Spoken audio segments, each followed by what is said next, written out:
Happy birthday, Eli. Good morning, buddy. It's about 8 in the morning, and I just turned on his light for the day, and he popped out to say hello. Yeah, bud, I wonder if you know it's your hatch day. You're officially a year old. Yeah, hi, handsome.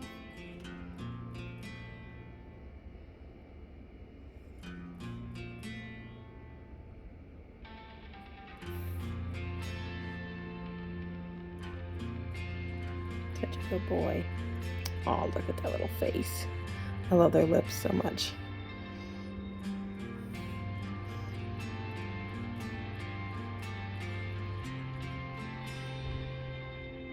Hi. So it's been a while since I filmed anything, especially a face video. I wanted to do a video talking about the last year of having a ball python. It is officially Eli's first hatch day, birthday, a year old. I got him in October, actually on October 9th, 2021. And he has been with me all that time, obviously. So I haven't owned him for a year, but he's a year old. I wanted to go over a few things I've learned as a first-time reptile owner, especially a first-time ball python owner. I wanted to go over some plans I have that are going to be happening pretty soon, and basically just like what I've learned, and maybe you'll watch this video and be like, oh yeah, I wanted to get a ball python, but maybe now I don't, or maybe now I do, but I know more things. I don't know. So we'll see how organized it is. You know, I don't plan ahead for these things at all. So let's just dive right in. First of all, so Eli is a male ball python orange dream morph, produced by P5 Pythons. They are based, I believe, out of Indiana. I got him at the Tinley Park Reptile Expo, and you can actually go back earlier in this playlist and see the day I picked him up, how tiny he was. He was so cute. I think he weighed in at about, I want to say 60 grams when I got him. He was just a tiny little lanky thing. I have not weighed him like especially recently because he's been eating really well for me, and every time that his pooping schedule has not lined up with his eating schedule, which means I don't have a good time to weigh him, because if you weigh them before they've gone to the bathroom, you're not going to get an accurate reading. And I would like an accurate reading, so I have decided to wait until his next shed to take his measurement, his weight. I will be including a few pictures and videos. Most of this video will be just me. Sorry. He ate a couple days ago. I don't want to bother him right now. So let's dive into basic care of ball pythons, where they come from, and what I've been learning. So first of all, I made up this care card that I will be attaching to his newest enclosure that's going to be on the way soon. So basic care of the temperatures and humidity in their enclosure. Ball pythons need a hot spot of about 90 degrees Fahrenheit and a hot end that's between 85 and 90 degrees ambient temperatures. And then they need a cool side because they're reptiles, they're cold-blooded. They need to regulate their body temperature by moving to different locations rather than how we regulate with being warm-blooded. So their cool side is about 76, 77-ish, up to 80 degrees, so that they have a wide variety. And then their humidity. The hot side should be no less than 65% humidity, and the cool side can be between 65 to 85, even 90% humidity. I actually also made up this little info sheet of the ball python is native to these areas in West Sub-Saharan Africa, from Senegal to Mali, Guinea-Bissau, I think I'm saying these right, Guinea, Sierra Leone, Liberia, Ivory Coast, Ghana, Benin, and Nigeria, through Cameroon, Chad, and the Central African Republic, all the way to Sudan and Uganda. The ball python prefers grasslands, savannas, and sparsely wooded areas. So I actually look up temperatures, like weather forecasts for those areas to see what are natural, like in the wild, ball pythons experiencing. And the humidity is usually up around 80%. They have I think they have like a dry season and rainy season. And then temperatures can be quite high. So they're tropical, high humidity, high heat snakes. With that in mind, certain setups are gonna work better rather than others. When I first got him, I had him on paper towels to watch out for any mites, because that can be an issue. And I was very happy to see that he was healthy. He had no mites, no issues at all. And so I was recommended by another reptile owner to use cypress mulch. Cypress mulch is safe for them. It is cedar and pine you do not want to use for them at all. It's actually quite toxic for them, and they can develop respiratory issues and other things. A lot of reptile keepers will use aspen. Now, aspen can be great for snakes that don't need high humidity. With a ball python, they need that high humidity. The aspen's going to mold. It's going to grow mold and spores and mildew, and that's not healthy for your snake. So, no aspen unless you live in if you live in a humid area and your ambient humidity in your room and the enclosure is above 65%, you'll probably be fine. Don't quote me, don't just take that advice on its own though. Do your own research too. Where I live, humidity is a little harder to kind of focus in. Also keep in mind, I got him in October.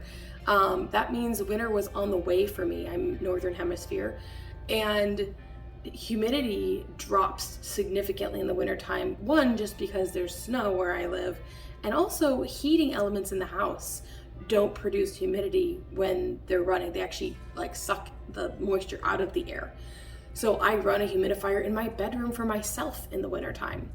So with Eli, I was struggling with humidity pretty bad. I was wetting down his substrate every 3 days or so. I was trying to put balls of wet moss and wet paper towels in there. Don't do that. Don't do what I did. I ended up getting a different substrate. I got cocoa husk. It's Reptichip. Reptichip is a great one. Reptibark, do not confuse the two. Reptibark does not hold humidity like Reptichip. It's a different substance. It's literally bark, and bark is its whole intent and purpose is to repel water away from certain areas of a tree to keep it healthy. So Reptibark, no. Reptichip, good. And I've been using that ever since, I want to say January approximately, and I've had no issues with humidity. All of his sheds have been fantastic. If you've watched previous videos, I've included footage of that, and he's really great with his sheds. He seems to actually be a pretty fast shedder. So some snakes will be in blue for a long time. He seems to go in blue within 3 days of wanting to get rid of that skin. So, the old skin. I have this beautiful little notebook with me that has, where is it? All of his care. So I track everything. Let's go to the beginning, shall we? Oh, that's not the beginning. No, that's not the beginning either, maybe? Oh, there's the beginning. All right, so I literally started from day one writing things down. I wrote down what morph he was, sex, purchase date, hatch date. I record his bowel movements. I record the consistency, the color, if there's any fur in his excrement, etc. I wrote down what size food I was feeding him, how long it took him to eat it, was it frozen, thawed, or live? So, and the date of all these things, whether or not he ate or not. And I tracked a pattern that for every, I'd say 4 to 6 meals that he ate, he was going into blue and shedding. So he's shed with me now, I had to count, 3 times in a year. His first shed I actually framed. I like Mod Podged it to a picture frame, like the glass of a picture frame, and framed it, and it's hanging up downstairs. So sorry, my brain just. So I framed his first one. His second one and third one I've dried. The third one actually had his full head shed. I've never had him do that because usually it gets like torn up when he's trying to get out of his skin. Shed that old skin like a pantyhose. That's what I'm thinking of. Socks, whatever you want to call it. So, I also am very excited because as he's been growing, so what size enclosure does a ball python need? Well, in general, ball pythons like to have an area where they can feel secure and kind of hemmed in. So his hides are actually on the smaller side than what you'd expect for looking at the size of his body. They like to feel their body pressed up against the sides of the hide. That to them means I am safe, I'm secure, I don't need to worry about predators. Because a ball python's defense mechanism is basically to ball up. They're not very aggressive snakes at all. They're a little bit derpy. We like to joke around that they only have 2 brain cells. And sometimes they both go on vacation. Sorry, Eli. Anyway, so they like to have small hides. With that being said, a lot of breeders, if they keep them in breeding racks, great, fine, it works for them. But some breeders will give the advice that ball pythons do not need a large enclosure. If you're keeping a snake as a pet, please do not just give them the bare minimum. They are easy to keep. That's why I chose a ball python. He eats once a week right now. When he's older and basically full grown, he'll eat every 2 to 4 weeks, depending on the size of the meal. They're not expensive to feed. The most expensive thing about them is going to be their enclosure. So just be prepared for that. I was very lucky when I was gonna actually keep him in a tub, a large like tote tub. I had drilled little holes for like ventilation and airflow. And it had locking lids on top, so like he couldn't get out of the lid, because they are very exploratory, especially if they're stressed. They will try to get out of wherever they are and try to find someplace better. So I learned the hard way that the tote I had him in was too big for this when I first got him. Like, he did not feel safe. His hides weren't really doing the trick. There wasn't enough clutter. They need a ton of clutter, fake plants, live plants, whatever, just a lot of clutter.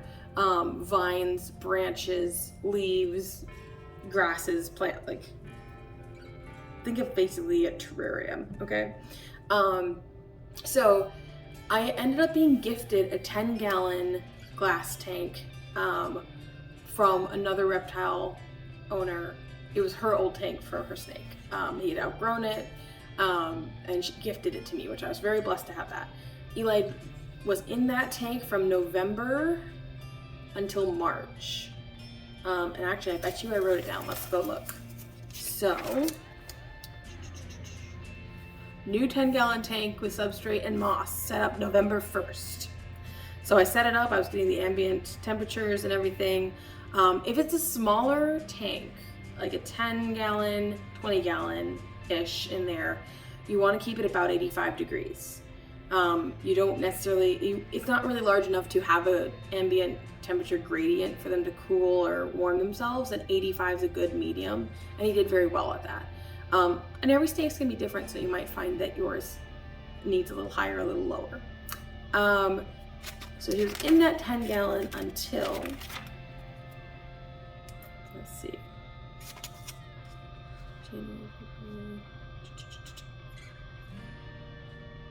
moved to 40-gallon March 20th. There we go. See, I wrote everything down. Now what's really exciting is that I have been working with my budget a little bit, and I've discovered that I could get him his 4 foot by 2 foot by 2 foot PVC enclosure by Custom Reptile Habitats. This is a mock-up of what I plan to do. I've been writing down items that I want to buy for it. I have a ledge here, and like I want climbing things for him, his hides, water. This is where his heating elements and lights will be on the top. And I'm very excited for this 4 foot by 2 foot by 2 foot because, well, for one, it'll just look really, really pretty. But also, his current tank, the 40 gallon, is a bow front that was also gifted to me by another friend who keeps axolotls, and she did not need this tank. It wasn't especially great for holding water, but it was still safe to use and safe for reptiles. So it didn't have a lid, which was kind of a problem. I even looked online to find a lid for a bow front enclosure. I don't know if it's actually out there or if I'm just crazy and I just couldn't find it. I ended up making my own lid out of like wire grid fencing, essentially, like kind of chicken wire sort of thing, but it's not chicken wire. And it does the trick. He's never tried to get out of the enclosure. He seems very, very content.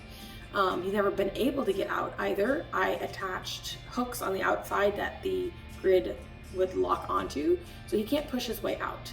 And for him to even get up to the ceiling, to his lid, it's quite a ways for him, and he would have to climb on things. Well, those things he'd climb on are attached to the lid, so he'd be working against his own body weight as well as those hooks.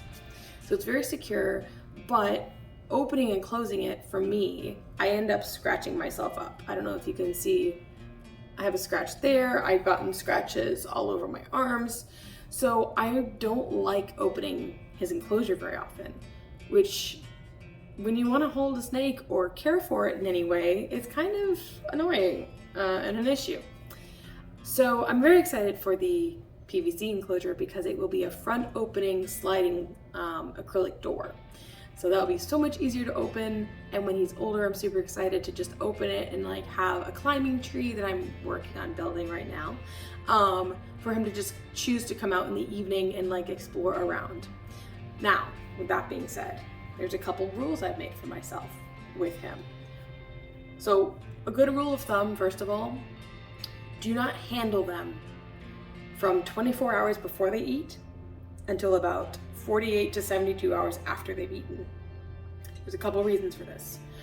Not handling beforehand, snakes don't need handling to feel fulfilled in life, and it can actually stress them out. So with that being said, you don't want to stress them out because then they won't eat. They're not stress eaters like humans. They want to feel safe before they eat. And also you do not want to handle them up to 72 hours after they've eaten, because if you move them, they can regurgitate, they can throw up. And the problem with that, it's not like when we throw up. They have extremely corrosive stomach acids. They literally can digest bones, okay? I don't think they digest hair, because they usually poop out a hairball. Not throw up, they poop it out. So with that being said though, their digestive juices can actually corrode their esophagus, and it can be very life-threatening for them. They need to go to a vet if they do regurgitate.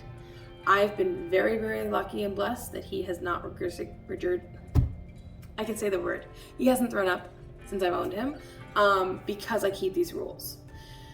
So the other rule I have with handling is that I do not handle him until I know I've found poop in his enclosure. Let me tell you why. I broke this rule one time, and I had him on my chest. I actually had him like in my shirt. I was sitting like reclined in a chair. He was laying on my chest. I was like, aw, he's all cuddled up and snuggly. What a good boy. 5 to 10 minutes later, I started feeling something trickling down my skin. And at first I was like, I'm that sweaty, huh? No. Then I felt more things. He was going to the bathroom on me. It is the worst smelling anything I've ever smelled in my life. It was very nasty to try to clean up. I gagged for 3 days afterwards every time I thought about it.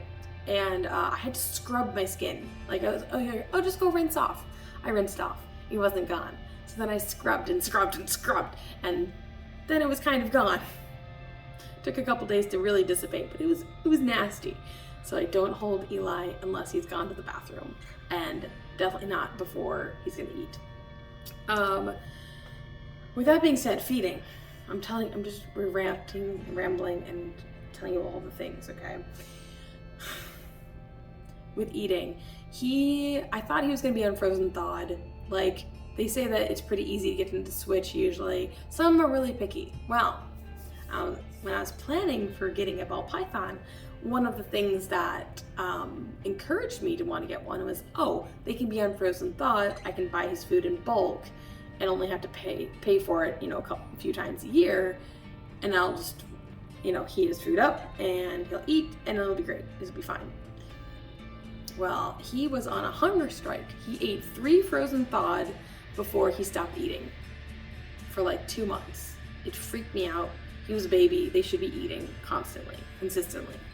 And not constantly, like every 5 to 7 days as a baby. But so he was not eating. Finally, I found a local breeder who breeds his own feeding stock, and so I bought a live rat for him, and he ate it, no questions asked. Just, yep, that's my food. That was back in November, December area.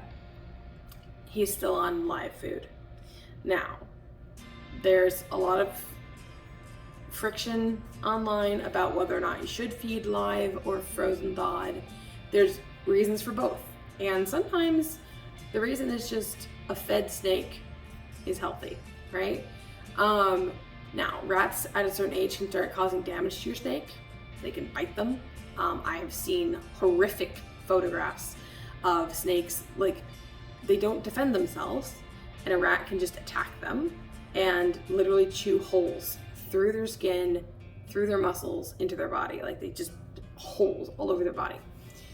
That's usually a situation where the owner did not observe and what's the word I'm looking for? Supervise the feeding.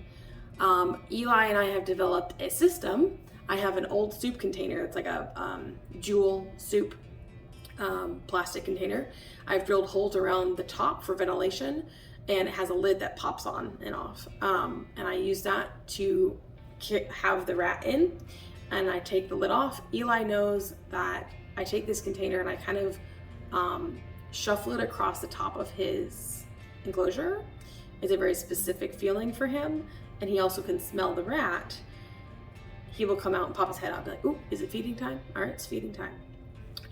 With that being said, don't move your snake for feeding time. They should eat in their enclosure, okay? So I take off the lid of the container, move his lid, and then I come from the other side. He's usually on his warm side, which is the left side of his enclosure, and I come from the other side, and I lower the rat in the container horizontally and let him find the rat, and then he usually just strikes within the container.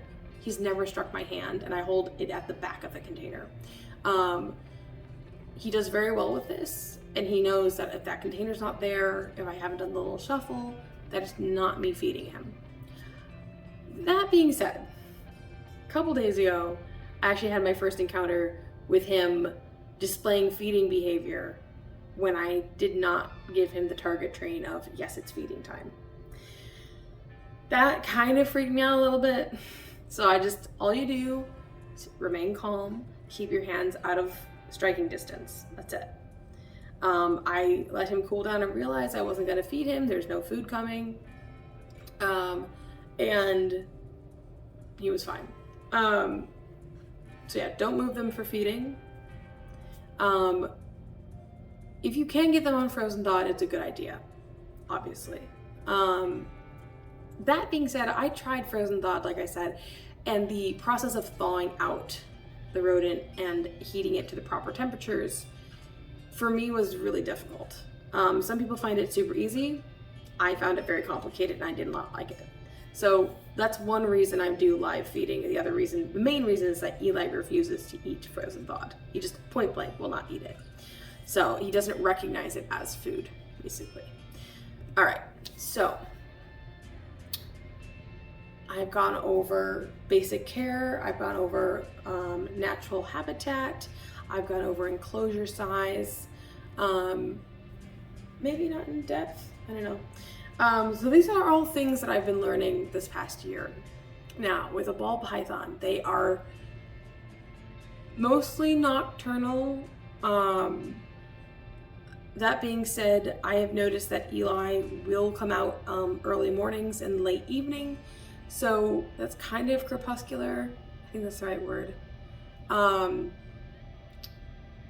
they're definitely not like active in the daytime. They do sleep. So if you want an active snake during the day, ball pythons are not for you. I kind of like that I don't worry about him in the daytime. I just do my own thing. And like I can take him out during the day. Basically he's gonna be groggy. He's tired. It's like if I took you out in the middle of the nighttime and be like, hey, come on, let's go. You're like, what? Huh? Oh, sure, I guess we're doing this now, you know.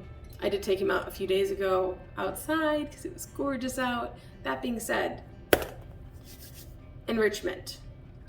They do need some forms of stimulation and enrichment, but not in the way you would think of like for a cat or a dog, or a human. They don't really need to be social.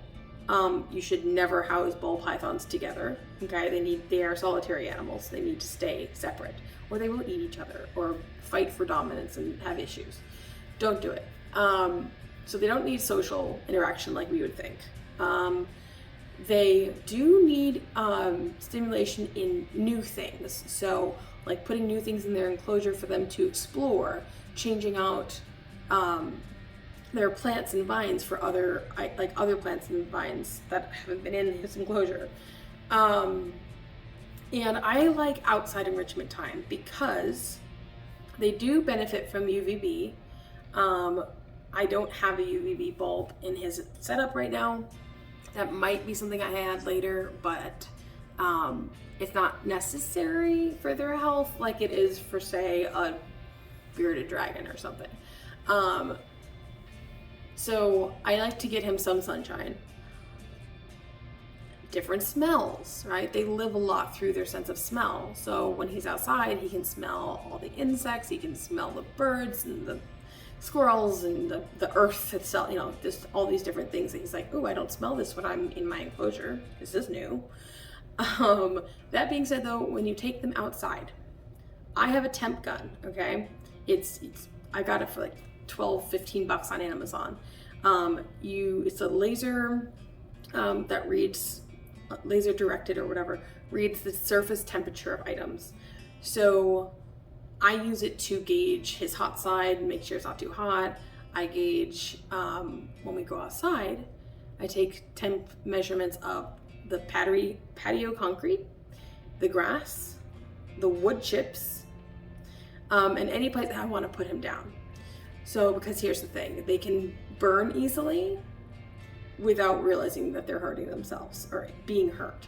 So, for instance, the other day it was 75 degrees outside, maybe 73.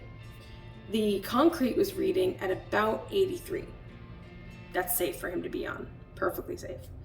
The grass was reading about 86, totally fine for him to be on. The wood chips were reading 120 degrees. That's too hot for him. That's way too hot for him. It could cook him, essentially. We don't want to cook our snakes. So, unless you want to eat one, but that's a whole other topic. I'm not saying that. So, make sure you take temperature readings. Don't set them down until you know it's safe for them to be there. Also, they'll try, when you do set them down, all they want to do is go find a dark, warm place to curl up in. So, be aware that they can tuck themselves into places that you can't get them out of. Eli actually freaked me out. The first week I had him, I had a seashell, a large, like, not conch, but that sort of seashell, in his enclosure as like enrichment and decoration. Not realizing he could fit his head in it, and if they can fit their head in it, they'll try to fit their body in it. They don't realize that some of their body's bigger than their head. It's not a thing for them. So he got himself in the seashell. I couldn't find him at first because I didn't know he was in it. I was looking at his hides, I was looking underneath everything. I was like, oh no, did he get out? And then I picked up the seashell and looked, and I saw a part of his body that couldn't fit in the seashell, just like wedged as far in as he could get it. And I was like, oh no. Oh no, I'm a bad reptile owner. I gotta bring him to the vet and they're gonna have to cut him out of it. No, it's gonna be expensive. And like, did he hurt himself? I left him alone. In 48 hours, he'd come back out. I removed the shell as soon as he was out of it, like that I noticed. I was like, you're not scaring mommy like that again. No, you're not.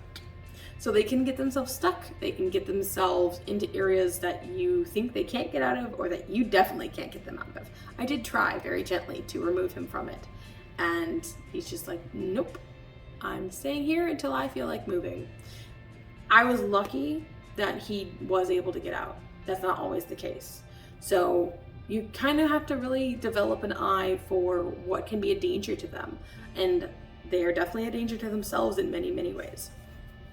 So, enrichment's a great idea. Just be aware of issues that can happen. That being said, I mentioned a little bit earlier, I am working on building a climbing tree for him. So a few days ago, about a week ago now, we had a storm close to me and one of my neighbors, their maple tree dropped a branch. It wasn't a huge branch. I would definitely bigger than myself. But it had a lot of parts that I was like, ooh, that would be really awesome as a climbing tree for Eli. And I've been wanting to get him a climbing tree, and the ones I want are $500 or more, which I'm sorry, I just can't justify spending that much in my life right now on a tree that's like natural but man-made. I don't know how to say it. So I have been very slowly working on cutting this limb apart and planning how I'm going to be making a standing tree for him. This could be like an indoor enrichment.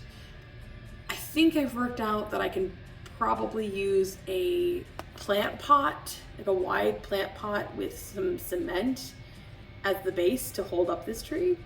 I am not confident in my use of power tools, so most people would just use bolts and screws and drill it into a base, like, I don't know, disc or something. I am not confident in doing that. So I was looking for easier ways.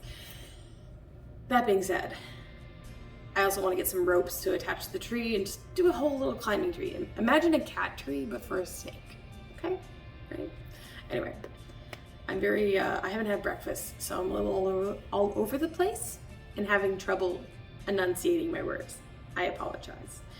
So yeah, I'm just super excited for all of this with Eli. He's about, so when I got him, he was about 60 grams, 63-ish grams. Last I weighed him, let's go check the record. Let's go into the record of Eli.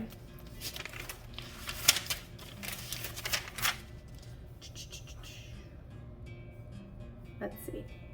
So his last weigh-in was July 23rd. He was 368 grams, and that was after a full shed and poop. I was gonna weigh him for this video today, but I don't think I will because he ate on Thursday. It is now Monday, and he has not pooped for a couple of weeks, so he's got a couple meals still working on him. They can go, by the way, with poops, they can go anywhere from 1 week to 6 weeks without pooping. Don't be alarmed, okay? The best thing is to make sure that they have high enough humidity, and good temperatures to digest. Oh, that's a thing. I'm gonna derail this a little bit. If snakes do not have, especially ball pythons, if they do not have high enough temperatures to help them digest their food will rot in their stomach and kill them. So make sure that your ball python has an area where they are living that is at least 85 degrees to 90 degrees. That is the range you want. I just wanted to make a point of saying that because it is very important. With that being said though, he has gone to the bathroom a couple times since I fed him, but they were just urates, which are basically like pee and then like bone, digested bone. and I haven't found a pellet. So pellets are like, they look like dog poop, okay? I haven't found one of those in a couple weeks. It could be that he went and it's like buried somewhere in substrate or like hiding behind something, because I haven't torn apart his enclosure looking for his poop. When I found his urates, he has gone to the bathroom in his hide. And I'm like, oh, all right, that's easier to find, right? So, let's see here. Yeah, I don't know what I was talking about because how much he weighs. I think he's definitely over 400 grams at this point. I have found that depending on the size of their meal, he gains anywhere from 10 to 20 grams of weight per meal that he eats. So if it was 368 last time we weighed him, he ate 1, 2, 3, 4, 5, 6 meals, then he should weigh about 420 at this point. So that's exciting. 400 to 420, somewhere in there. That's fantastic. I'm so proud of him.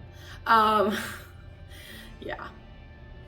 I kind of want to talk about why I got him. This is literally, this is going to be a very, very long video. It already is a pretty long video. And if you've watched all of this, thank you. If you don't care about any of this, that's fine. I don't care. I'm making this video mostly for my own records, but also for anyone else who wants to know what it's like to have a snake from a hatchling, basically a hatchling. I don't know what you call it. It was like, he was 5 weeks old when I got him, for the first year of life with a ball python. So I actually decided to get him because honestly, I was getting a little depressed. I had had a pet from the time I was 17 till I was 28, Diamond. She was a Husky German Shepherd mix, and she was my heart. She was the center of my universe, literally. Like, just everything revolved around her. She held me together, and she passed away May of 2019. It ripped me apart. I was like, I will never have another dog. I will never have another pet. I can't handle losing another pet. Because I get very attached. I was also walking dogs at the time, and then I had an accident, blah, blah, blah. Can't walk dogs anymore. Well, I realized there were some goals in my life I had made to have things to look forward to. That's one thing you should do, okay? If you're struggling with mental health, you're struggling with depression, with a will to live, find something to live for. No matter how small it is, no matter if anybody else thinks it's a good idea, like if they think it's worth living for, it's not up to them, it's up to you. So around the time,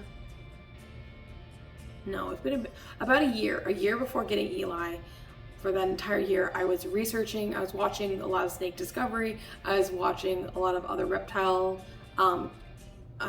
YouTube creators, and doing my own, just a whole bunch of research. I had joined a group. I actually originally wanted a Brazilian rainbow boa. If you've ever seen one, they are stunning snakes. They are also more of an expert level rather than beginner level reptile. They need, especially as hatchlings and younglings, basically 100% humidity and lower temperatures than a ball python. They're very finicky, they are boas, they're very nippy, especially when they're younger. I wasn't prepared to be bit at that point. So that being said, I was like, well, maybe there's another snake out there that would be a better fit. I definitely wanted a pet that would be 20 to 30 year lifespan. I wanted something that I didn't have to feed every day, because feeding, like, mammals have to eat every day. They go to the bathroom every day. They do it multiple times every day. And there were just certain care things, like because of my physical issues, I'm unable to take dogs for walks, even my own pet. So I wanted a pet that didn't need to be walked. Birds could have been a good idea, But I've always really wanted a snake. When I was 20, I had my first job ever as a nature center assistant director at a camp. And I cared for, I think it was a BCI boa, red-tailed boa, named Fluffy. He may have been BCC. I can't keep track of that. But I took care of him. He was huge. I took care of a couple other ball pythons. They were Monty ball python, of course. Monty Python, right? And a black Mexican king snake, corn snakes, brown snakes, I think. So there were a few snakes I took care of. So I had some basic care knowledge. Granted, this was a while back, about 10 years ago, a little more than 10 years ago, and reptile care has improved and we've learned more about these animals and better ways to care for them.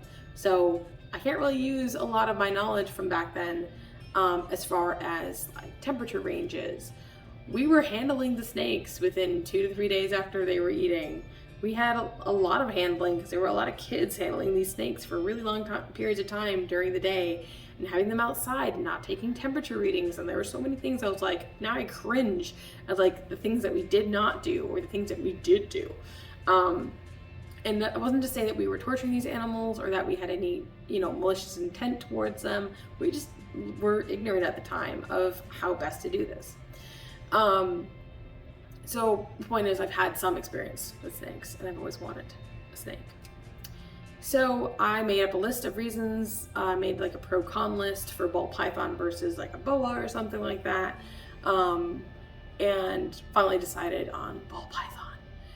And I really wanted to go to the Tinley Reptile Expo, mostly because of Snake Discovery, Ed and Emily. And I actually got to meet Ed there. He's in the video of me first getting Eli. So that was awesome. Hi Ed, thank you. If you ever watch this, you probably won't, but that's okay. I didn't get to meet Emily because she had a huge line of people waiting to meet her. And I, because of my physical issues, can't stand for super long periods of time. And I was already pushing myself by walking through the expo. But yeah. So I brought Eli home and I just had this like immediate connection to him. I don't know how to explain it. Like he was the only one that I really felt drawn to holding. And I just kind of listened to that energy that I just like connected with it. I don't know how to say this. So he's my boy. I love him so much. Now snakes don't exhibit emotions how mammals do. They don't have the same complex processes of thinking patterns. So if someone says like, oh, a snake likes this or they love blah, blah, blah, basically what we mean is either they interact with it in a positive manner rather than a negative manner. They pursue this enrichment style or whatever it is. So for Eli, I know that he knows who I am. He knows what I am because whenever I come downstairs and the door opens and closes, he has popped his head out of the hide looking for me. And then if I just ignore him, he'll go right back in. He'll do his own thing. But if I say his name, Eli, hey buddy, he recognizes, oh, that's the person who gives me food and keeps me safe. And he's been a very confident snake. Confident snakes are not likely to bite. It is the defensive and not confident snakes that will bite, just trying to protect themselves. It is not malicious in any way. It's not that they're trying to come after you and chase you down. No, they just want to feel safe, and that's the only way that they can defend themselves. So I will say, I have not been bitten by Eli yet. It can happen at any time for any reason. The major reasons would be 1, he does not feel safe and secure, and 2, he thinks you're feeding him and he thinks it's food and doesn't realize it's your hand. They don't have the best eyesight from what I understand. They mostly see really see a lot of, like, they're kind of like nearsighted, so they're kind of like everything else is blurry until it gets really, really close to them. And even then, I kind of wonder because he acts weird. So he will smell. He will use his tongue to smell things and to determine, is this a smell that means food to me, or is this a smell that doesn't smell like food? So if I had just been handling a rat and did not wash my hands and then went to go pick him up, he would say, "Ooh, you smell like rat. That's food. It's warm. It smells like rat. I eat." That's their brain process. So yes, he could bite me. But also, okay, when people don't like snakes and they freak out about ball pythons, like, "Oh, well, it'll bite you. It'll bite you." All right, if you've ever been scratched by a cat, that's way more traumatic than being bit by a ball python. They have little tiny pin pricking teeth, really, really tiny teeth. You're at more danger of hurting them if they bite you. Let me say that again. You're at more danger of hurting them if they bite you. So,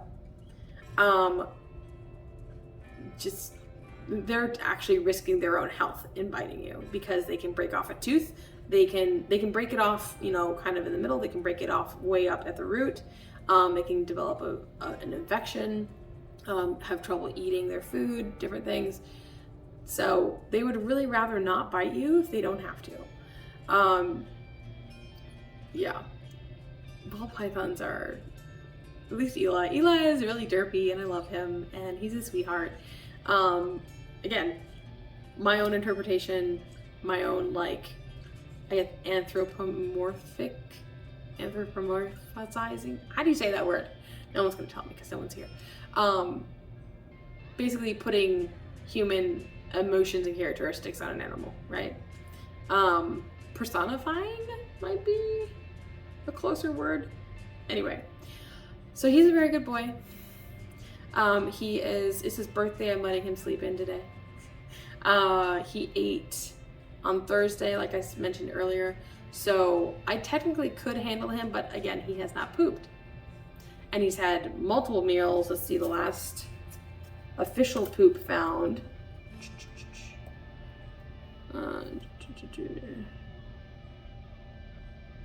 Sorry. Oh, August 3rd? Really? That doesn't look right. That can't be right. It could be right. I guess so. I found urates on August 22nd, which could have also been a poop. Again, it could just be in his enclosure hiding somewhere, but I couldn't find it. Yeah. I should just go do a thorough check later. I will do a thorough check later. Serious. Would I recommend getting a ball python?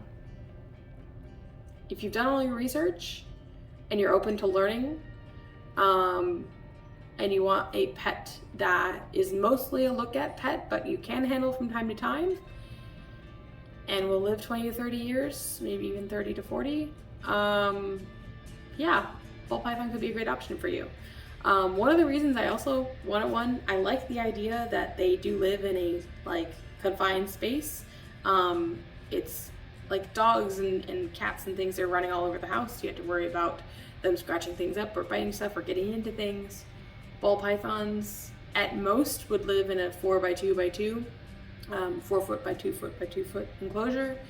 And that's basically the size of a desk. So, I mean, I'm kind of broadening his range a little bit by having a climbing tree for him inside. And it's only when I choose to have him out of an enclosure that he would have any interaction in the house, right? Yeah. And then outdoors when it's safe to do so. I hope to get him outside a couple more times this month, maybe even next month before it gets too cold. I would say